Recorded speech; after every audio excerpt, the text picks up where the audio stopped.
Hi Gemini, welcome back to Peony Lore, where we help you to find the beauty in all things. Hope everyone is doing well. We're going to go ahead and jump right in. So we have an abridged version of the spread this week, but that's for your best and highest good because I've been called to do a pick a pile to support this week's readings for people so that you can use your intuition to call in additional information to yourself. So we're going to do the spread, and then I'm going to do a separate video with the pick a pile that all signs can kind of gravitate towards if you want to. You don't have to. It would be my hope that you would get everything out of this particular reading, but if you didn't, the pick a pile is going to be there for you as well. So as per usual, we are going to go in with our sacred geometry for the basic theme for what we're going to deal with. We're going to go in with a numerology card. This is the week that I'm switching over to the in-between tarot because this midpoint of the month where we're getting ready to hit this full moon into the next new moon within next month is going to be very important as things are changing for you. So the card that we have here is a master card. It's number 11, okay, and this is the Genesis pattern, planting the seed. So Gemini, let's see what we're creating, okay? Let's pull your numerology card to support that one. And I've shuffled up all the other cards, and then we can try to lay these out and get rocking and rolling with this. I'm also going to go in with the bigs to pull out the energies from current to past into current energy that is going to be needing to be worked through, or that can explain a little bit about what we're doing this particular week as well.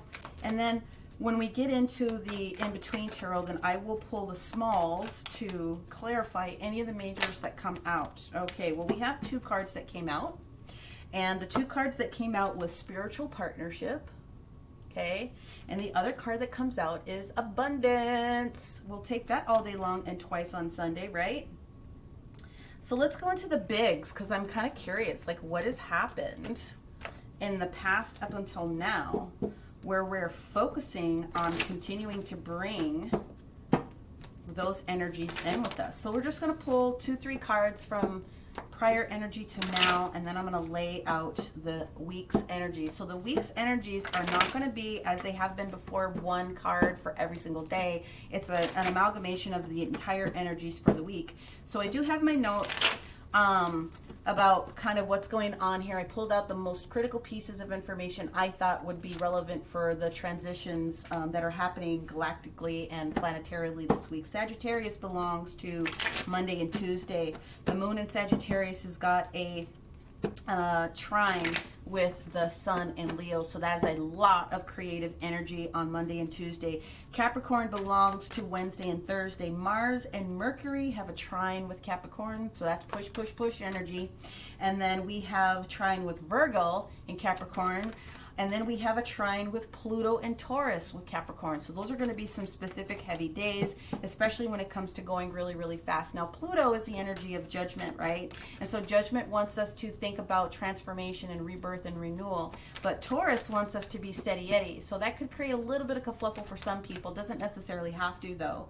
Regardless, everyone is going to be feeling the energy of Uranus going into retrograde in the sign of Capricorn. So Uranus is the sign of the Fool, or the card of the Fool, if you will. So new ventures and things of that nature, wanting to be all up, all in with something that wants to happen. And then the Capricorn energy of the Devil at its best is very much persistent and dutiful, okay? At its worst, it could be having something to do with releasing yourself from something that needs to go in order for that Fool energy to come in. Now, the Fool is traveling backwards a little bit, so it's definitely going to put some focus on the situation. Now, what we have here is the Moon, the Devil, Capricorn, and then we have the Ten of Cups that's showing up in the reverse position. So what that means, and what I see here, is that you're trying to call something into existence, and there's something that you might need to let go of. So this might be a very good week for you in order for that Ten of Cups to come in. That Ten of Cups could be abundance. abundance of time, abundance of resource, abundance of love, abundance of lots of different types of things. But that is the energy that this universal week is getting ready to bring towards you this week, okay? So spiritual partnership and also the abundance. So the moon card is talking about secrets and daydreaming and trying to call things into your alignment. And so, you know, we understand that all through and through.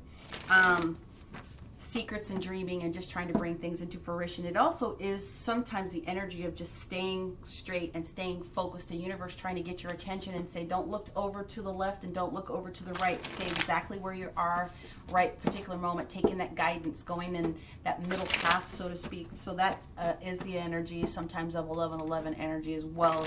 So the moon card and then the 4 of rods shows up for me. So, Tuesday, again, is a great day to break out and to create something. Saturday is the day to present your idea if it is that you're working on something that's brand new. Sunday, again, we talked about the blue moon, the full moon, the second one in the sign of Aquarius, and then Virgo traveling into the sun position. So hopefully you were able to resonate with a lot of that astro energy. Here is your energy for the week in no particular order.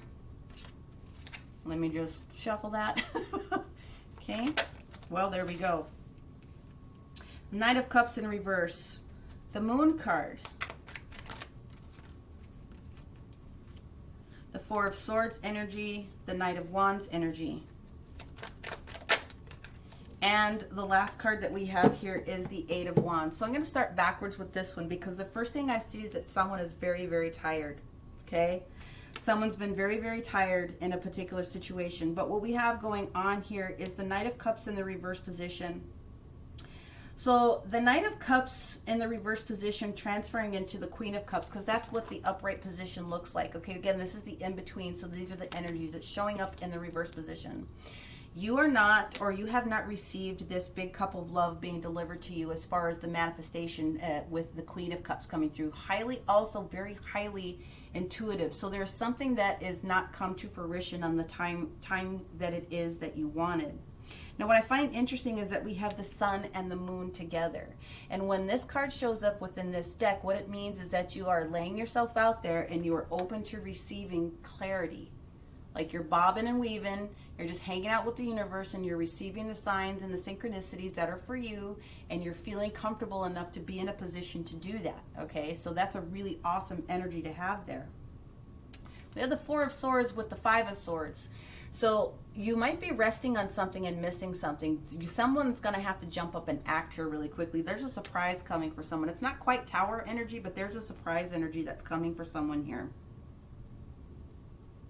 You're going to have to get up and you're going to have to do the next thing. That's basically what's going on here. You're going to have to get out of this restful period and you're going to have to do some things. You're going to have to defend yourself at some point. And it's going to be a surprise type of a situation for some of you. Not all of you, but some of you. However, at the end of the day, what we end up with is the Knight of Wands into the Queen of Wands energy. So this is awesome because something that you're doing or something that you said or something that you are involved with is now creating the buzz, and you are being recognized for the activity and what it is that you're bringing towards. I'm sorry, and the angelic energy is very, very high, and it just really affects my sinuses. So at the end of the day, when we have this 8 of Wands into this 9 of Wands, right now you're very, very tired. And what it means is that you need to get this rest that you need in one sense so that you have the energy to go and do this next thing. And I feel that it's because you're going to have to defend a situation that's coming up here. Now, again, these are not in any specific order of the day of the week that matches up with any other transits, but I would say that you have the best opportunity this week to capitalize on the energy of Tuesday, Wednesday, and then Saturday's broadcast energy with that energy of Sagittarius for sure. You still get the Sun card, okay? You are going to be receiving the clarity that you need. You just have to relax into it and be prepared to move when it's time for you to move. And I guess that's the biggest energy I'm trying to get across to you with this 4 of Swords turning into the 5 of Swords energy. I friggin' love this deck. So the only major that you have sitting here is the Sun and the Moon. So we were going to spend a minute on that one. Okay, again, the universe is talking about planting the seed. The universe is talking about a spiritual partnership. The universe is talking about abundance, and the energy that you're carrying forward from last week up until now is the energy of the Moon card. We are carrying the energy of the Devil, and we are also looking into the energies of the Ten of Cups in the reverse position. So let's find out what the Moon and now married to the Sun has to give to you guys for this week, okay? Watch it be those three come right back out. Let's see. We have the energy of the Seven of Swords. Someone sharing everything that needs to be shared. We have the energy of the Two of Swords.